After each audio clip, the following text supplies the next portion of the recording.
Good. So this is awesome because even if we're talking about circuits, I'm almost sure that you know now what circuits are. Correct? What are circuits? Classically also, you have a bunch of bits. You apply 2, you apply 1 gate, and these boxes will represent some gates. Okay, so you can have AND, or I can apply another parity, some gates, and here I compute my answer. Correct? So this is the general things to remember is my circuit flows from left to right. That means my time is progressing like this. I start with the input, I keep applying the gates, I get the output. Correct? And again, I'm informally describing all this because you must have seen these things before.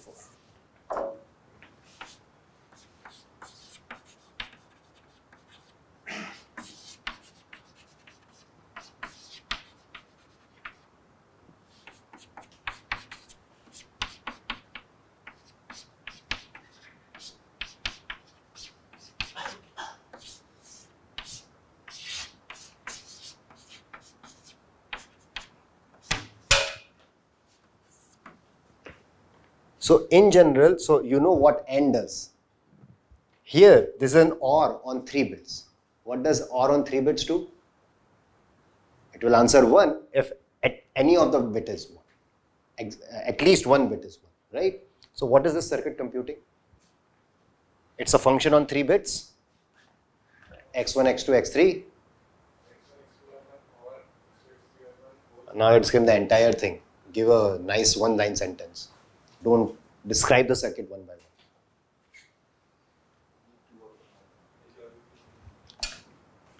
one. Majority.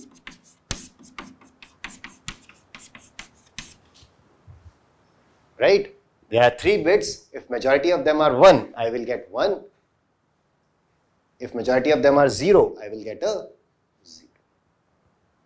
Okay? So you have seen these kind of circuits before, right? I can assume.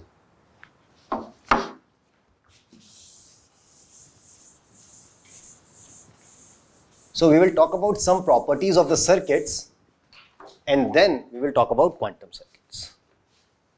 Okay, that's the idea for today. So classically, the important functions are AND or parity. Parity, do you know? This I introduced. If the bits are different, then it is 1. Otherwise, it is 0. Okay. There could be a majority gate, and all these I can extend to more than 2 bits, right? Parity on n bits is if odd number of bits are 1, then I get 1. Even number of bits are 1, then I get 0. Majority, again, for simplicity, I will define it when n is odd. If there are more 1s than 0s, then this is 1. If more 0s than 1s, then it is 0. Okay, so these are pretty, and yeah, we won't need them in our course. I'm just saying that this is how the classical circuits are done. You have these basic elementary gates, and you are now going to construct or solve your problem using these circuits. The idea is that the person who is making the computer will build these gates for you. You can apply these gates, and now whatever computation you want to do, you want to represent your computation in terms of these gates. Okay, so whatever computation you are doing on the computer can be represented like a circuit.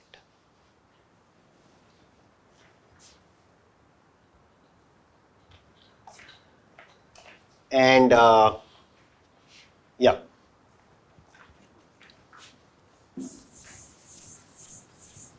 So now let me just talk about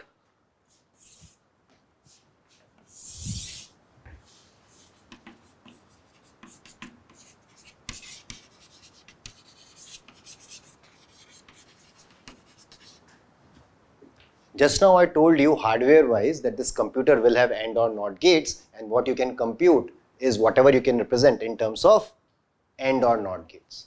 But remember, in my first or second class I also told you that whatever algorithms you can compute, those are the ones you can execute on Turing machine. This also you have seen as a computer scientist. So why two definitions? What's the relation? There is a model in which you are computing using circuit. There is a model in which you are computing using Turing machine. And I say that both models represent this computer, or actually whatever computer you have. This should lead to many questions in your mind, right? Or you already know the answer. So either answer it or ask me questions. This means the way we do computation using Turing machine, the operations like moving the head or read write can be represented using the gates. So we say both of these represent what is going on in the computer because they are in some sense equivalent. Whatever you can do on Turing machine, the state movement and all those things, you can do it as a circuit. Whatever you are doing it in the circuit, you can do it as a Turing machine. Okay? But this equivalence is slightly nuanced. And this is probably more for the computer science people. A Turing machine actually computes a language.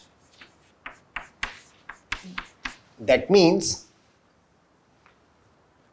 you have a mapping from 01 star to 01. You understand this star? It could be any number of bits. Okay, this is what Turing machine does. On the other hand, when I drew this circuit,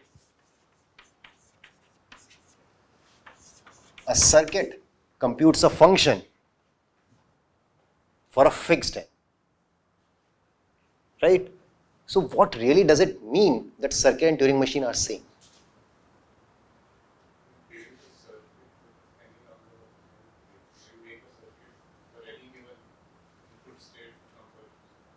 Okay, so great. So the first assumption would be that you have a circuit family. Okay, for every n you have a circuit, and then looking at these infinite many circuits, it becomes a Turing machine. It is computing exactly what Turing machine was computing. So the action of Turing machine on 0 to the n can be made by the circuit at n.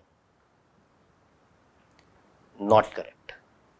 This is what you would want to be, but place where your Cn can be, you can choose any arbitrary Cn for any n. You give too much power to circuit model of computation. That's really not what you want to do if you want to show equivalence. Okay, the reason I'm telling you this is because again, when you are making quantum algorithms, your circuits are, this family is what we call uniform. Okay, what it means is that given n, I should not just come up with a very different circuit. There should be a methodology in which given an n, I can construct a circuit. So in some sense, C1, C2, C3, C4 are related. C2 could not just be very, very different from C1 mein you are using C0 gates, in C2 you are using Hadamard gates. In C3 you are applying CC0 gates. In C4 you are applying poly-X. You can't do that. Because if you just write it like this, then your C1, C2, C3, 4 could be completely different. But when you make quantum algorithms in this class, they should be a uniform family. That basically means that, so actually if you want to make it very precise, it means that given n, a Turing machine can output this circuit, but you don't have to worry about that formal definition. What you have to think of it is, my circuits are related. Okay, so for example, if I wanted to find for 4 things, what will be my circuit? I will have end of x1, x2, end of x2, x3, end of x3, x1, end of x3, x4, end of x4, x1, and then take a OR of 4 bits or something. So it's an extension of what I'm doing for 3 bits. Okay, so if there is a pattern between how you are generating the circuits for 1 bit, 2 bit, 3 bit, 4 bit, then you are fine. Then it is equivalent to a Turing machine.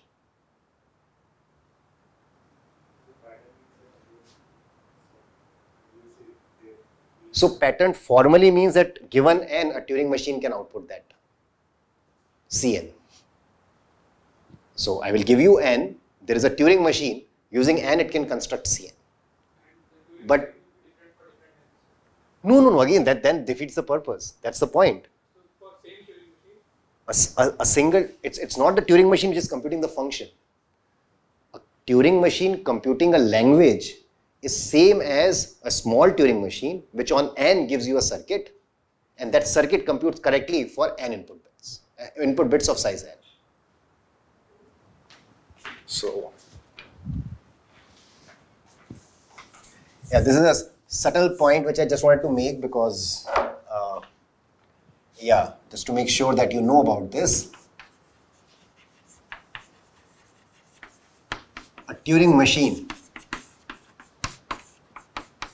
is computing a function. Another way to say it is, it's a function. Correct? This is going to be equivalent to a T prime. What does T prime do? T prime takes an input from natural numbers and outputs a circuit with input length n. I am calling it Cn. And Cn and L agree on 0. This is the formal way in which these things are equivalent. Okay, what I am saying is this intuitively basically means that your circuits are related or different. Don't just come up with a completely new circuit for 100 and complete new circuit for 101. If someone sees the circuit for n, you describe it, then they should be able to construct the circuit for n plus 1, for n plus 2, for any general n. That's what I'm trying to say. Okay, this is a subtle point. Yeah, you can survive without knowing it, but I just want to make sure because this is a computer science class. So basically specify the number of bits to the Turing machine wanted to become a circuit. You mean this language? Yes. It's So you want to think of it as giving a natural number as an input or something? something like this. Like if we specify the number of bits, we basically we can basically write the circuit. That's what the Turing machine is doing. It's basically performing the operations. No. See, the problem here is that now your input space is much bigger. You might think of it as, you are thinking of the Turing machine as honest. Somehow in your mind that it will actually, on 0, 1 to the n, it will act as given n. But there is no guarantee there. Isn't Right. that what? No. So, okay. So again, now we have come to the mathematical domain. There is no quantum, there is no physics here. What do you want to say? What two things are equivalent? This language is equivalent to the circuit because the problem is this input size is much bigger than the function size for C. So mathematically, I can't prove them to be equivalent. That's what I'm trying to say. Okay. So I wanted to mention this point. This uniformity, we will, if you don't get these technical terms, Turing machines or something, just remember your quantum circuits should have this nice pattern where you kind of can say, oh, for this n it will look like this, instead of making it just for 3, just for 4, just for 5, most of the time. Okay, if you're solving a real world like a factoring problem or a searching problem. Cool. And another important thing about circuit is called universality. Okay, so this you guys know. For a classical circuit, how many gates are there on 2 qubits?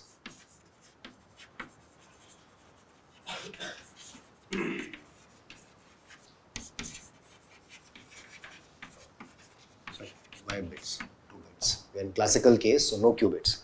How many gates are there on 2 bits? Okay, so why did you say 4? Okay, what is a gate? A gate is a function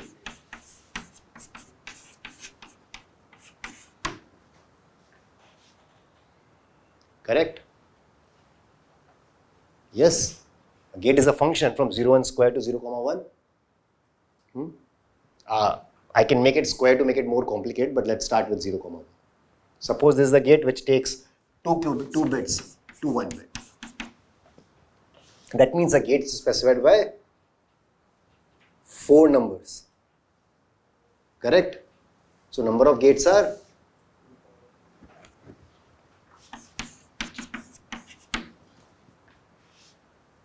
in general, if I have n bit to 1 bit, total number of gates are 2 to the power n. Correct? And as an algorithm designer, if I say that, oh, give me access to all these gates, the hardware guys will kill us. We can't really expect them to build all these gates once, right? Instead, as a classical computer scientist, what do we say? We say that give us a universal gate set. And generally,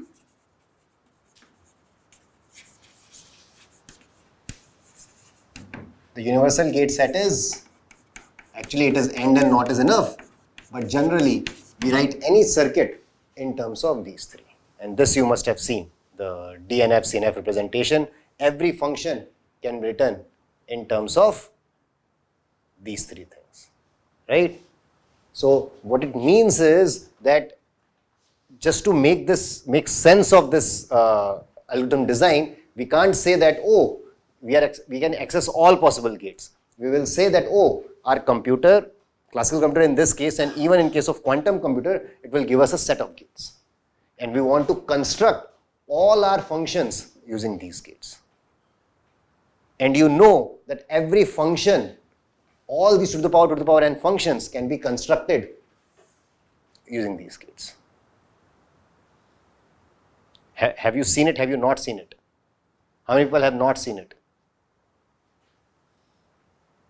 Okay, we can talk after the class if you want. I can explain this to you.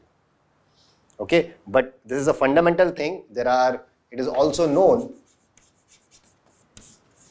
that just NAND gate is universal. That is enough. That means every function on any n can be broken down in terms of NAND gate. Correct? The difference in the quantum case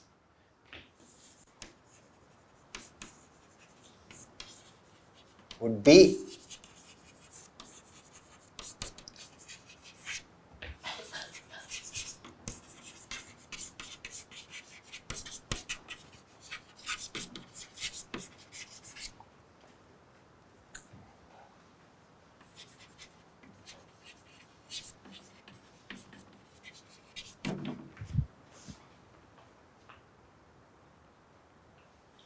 okay. So we are talking about classical circuits. The first property we saw for classical circuits was uniformity. That stays true for quantum circuits too. We want uniformity in quantum circuits.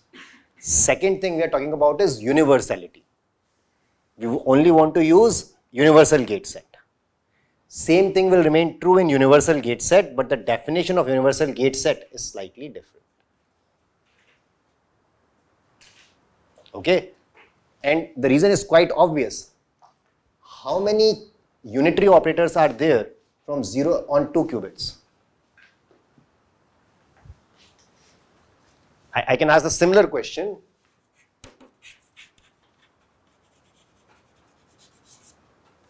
How many unitary operators? The answer is actually very simple.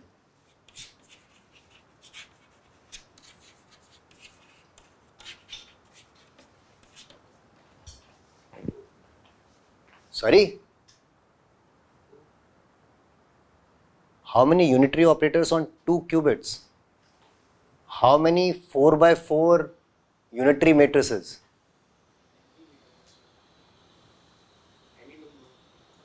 What do you mean by any? Infinite, right?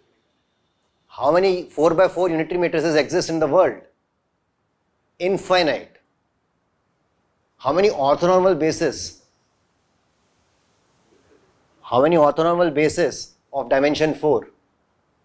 Infinite. Pick your eigenvalue. Every different basis will give you a different unitary. Right? So clearly the number of unitary operators is much more. I have fixed eigenvalues, then I am getting infinite unitaries. And then I can start and the number of combinations of eigenvalues. How many eigenvalues are possible? Infinite. You have complex numbers, right? The magnitude should be 1. That's the only constraint on the eigenvalues. So the number of eigenvalues which for the unitaries are infinite, the number of orthogonal bases are infinite, the number of unitaries you can get is obviously infinite.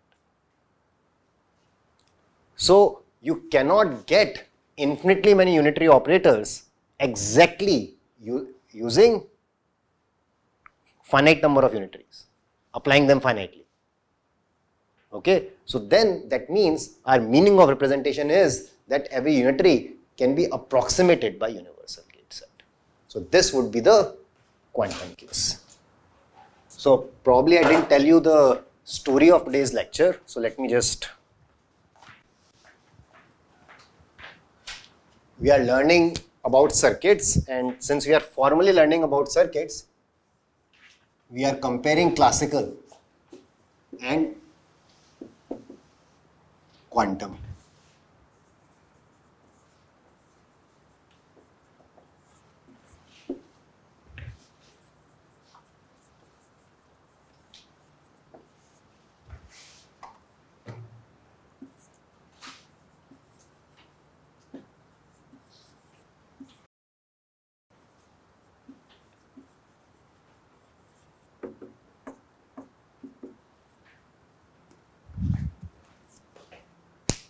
Okay,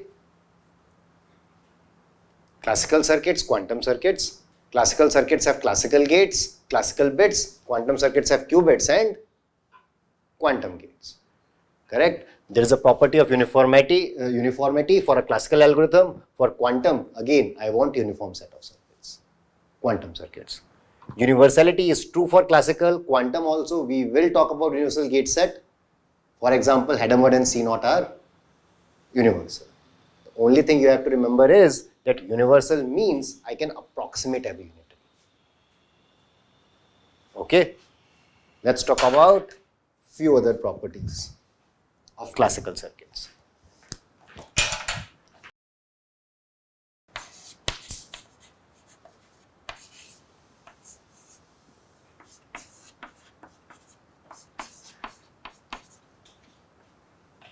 This is saying that I have 2 bits, I compute n, and the fan out of n is 2. That means this value is fed to this OR as well as this OR. You remember when I made that circuit,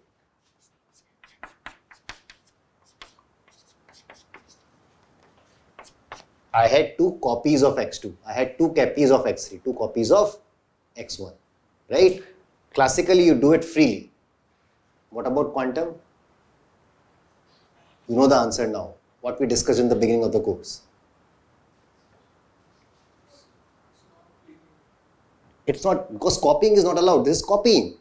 What is fan out doing? It is saying and will give me an output. I will copy it. One part I will send to this gate, one part I will send to this gate. But I can't copy. I can't have. Because this could be a qubit and there is no way I can, if I don't know the description of the qubit, I can't feed the qubit other place. I can't copy it. So,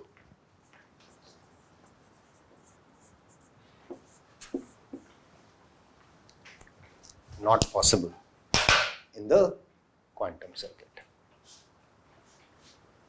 Okay?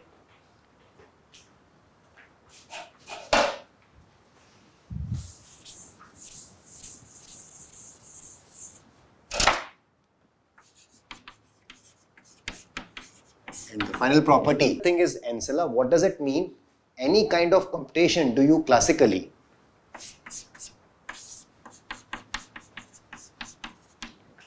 You have x1, x2, x3, right? But then you have this workspace,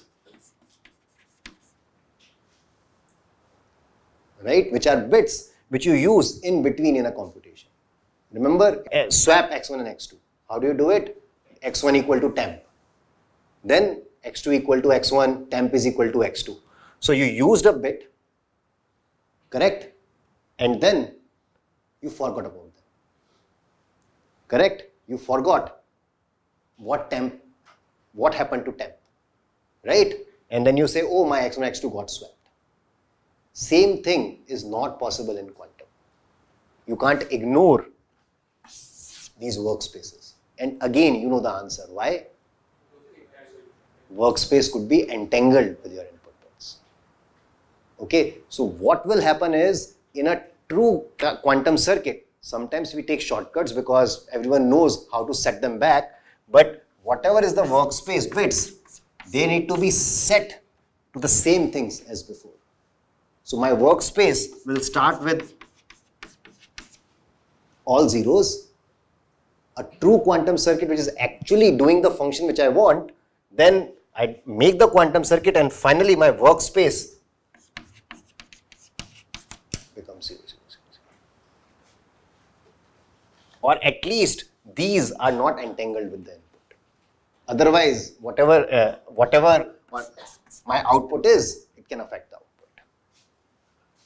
Okay. Other way to say it is, be very careful when you use ancilla bits in a quantum circuit. You have to keep track of them. You can't just throw them away like you threw in the classical case. Okay, you stopped thinking of what happened to temp. Quantum circuit, whatever qubits are there in the beginning, even the workspaces, all we keep track of all of them and look at the final state. Sounds good?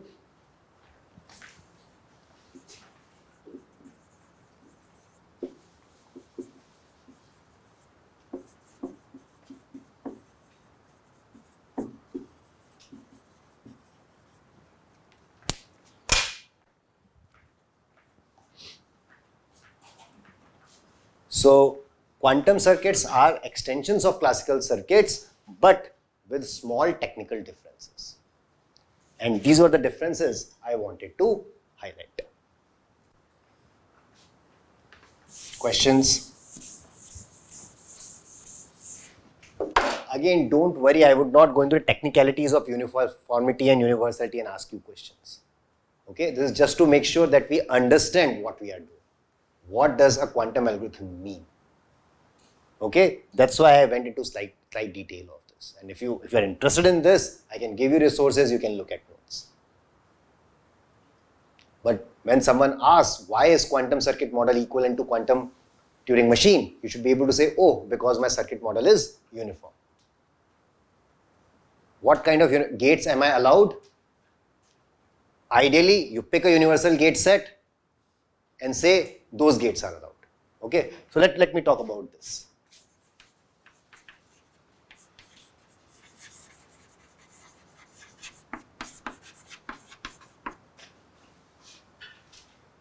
Right. So suppose this is a universal gate set. Okay. Now I'm saying, don't worry. In your quantum circuit, for a computer science problem, even if you use poly X, Y, Z, or other operators, have I induced anything else? Huh? Yeah, identity means you're not applying anything. But this, these gates, you can use them freely also. Or I wouldn't even care about what is the universal gate set is there in the back of my mind. Why do I say that? So, okay, other way to put it is, there's another universal gate set.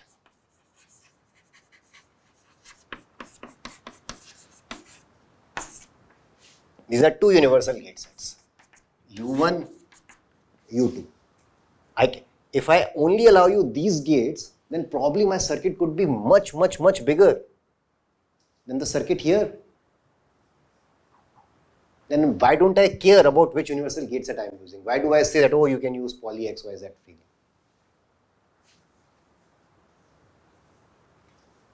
Is the question clear? Even when you talk about classical circuits, people will allow, oh yeah, apply parity.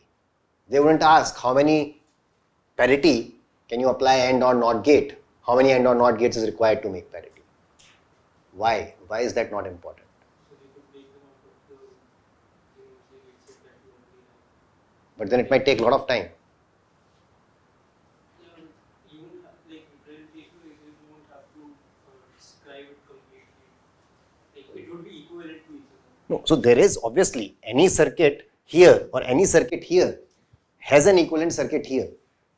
The problem is this circuit might be much bigger than this circuit. But then a circuit which is optimal here, which is efficient here, is not efficient here. So then if you are worried about efficiency of your quantum algorithm, then you should say which universal gate set it is efficient under. If your quantum circuit's efficiency depends on the universal gate set, then every time you have to say, oh, my circuit is efficient under this universal gate set. Why do we not care about this, even in the classical case? Any circuit, how many Hadamard C0 gates it is using? How much time is it taking in this circuit when I'm only allowed to use these gates? How much time is it taking when I'm allowed to use only these gates? See, whatever circuit now you will make, you can't put arbitrary unitary. Finally, ideally, you should be representing it in terms of a particular universal gate set. But I'm saying I will give you the liberty to pick any universal, any circuits, any gates which we have seen. Why? Very good. Yes. Because yes, poly X can be represented in these terms because it's a universal gate set. Now poly X might take 1 or 2 or 5 or 10 or 100 of these gates, but still it is constant. It will not depend on the input size. Right? So if the circuit takes some G time here, Gn time here, sorry, I should say Gn time here, here also it will take order of Gn. Gn multiplied by a constant. Okay, and in computer science, these two time complexities are the same for us. So that's why we will not worry about what gate sets, what universal gate sets. All the gates which I am introducing, you can assume them free. Sounds good?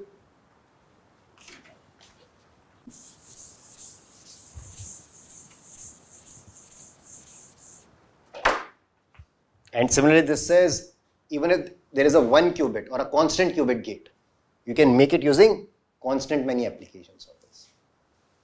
You can use them in your circuit. It will only be a constant overhead on your time complexity. Okay, and this I will use in many of my circuits. I will use 1 qubit gates, which are not Hadamard poly C0 or something. Okay, but the last thing, another very, very important gate is called Toffoli gate. I am hopeful I have spelled it correctly.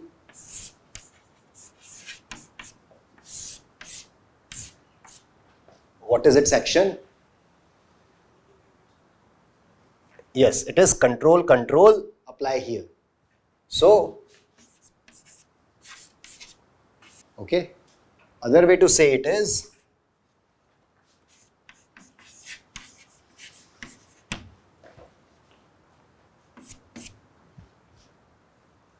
okay, so if both bits are 1, then I negate C.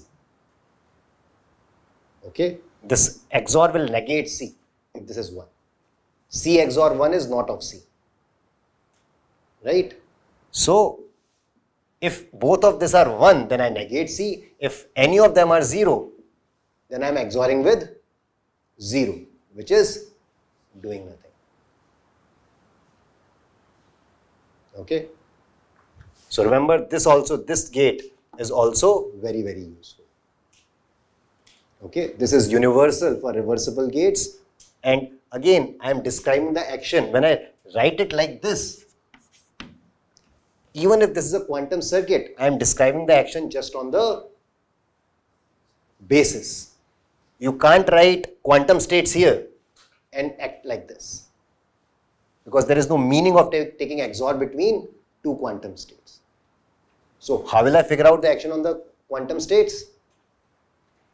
Express them in basis, and for basis I will use this. This point you have to make it clear. Okay? Yes. So all the three states will be like entanglement.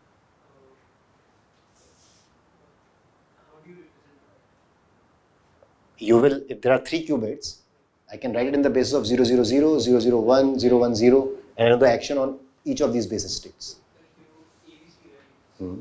But they can't be individually ABC because the states will be entangled. That's what I'm saying. Here when I write this, my A, B and C are bits. They are elements of 0, 1. They are not classical, they are not quantum states. Now, any state here can be written as a linear combination of 0, 0, 0, 0, 0, 1, 0, 1, 0, 1, 1, 1, 1. Oh, sorry, 1, 1, 1. So, take the state, write it in this linear combination of 8 things, apply this rule on each of these classical states individually. Because this rule is valid and it works on classical bits. Right? Other way,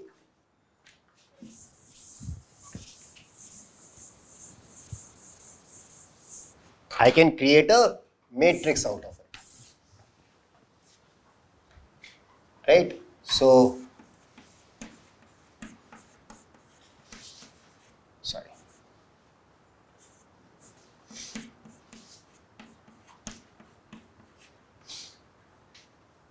I forgot one. Which one? These are the states. 1,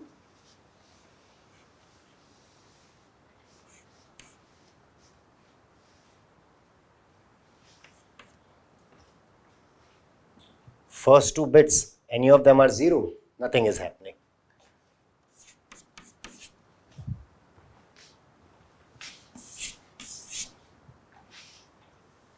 This is your matrix. You give a state, you can apply it there. So, understanding this diagonal matrix comes from this representation. Okay. So, most of the time I will describe the gates in terms of what they are doing on the basis. Don't extrapolate it on quantum state. Don't start writing and start making sense of this. There is no meaning of this. This works only on bits. How you extend it is represent them as classical states, then apply it. Okay? I'm sure I have bored you to death by saying this statement. So hope in the next quiz I won't get answers where you do this. Okay, thank you.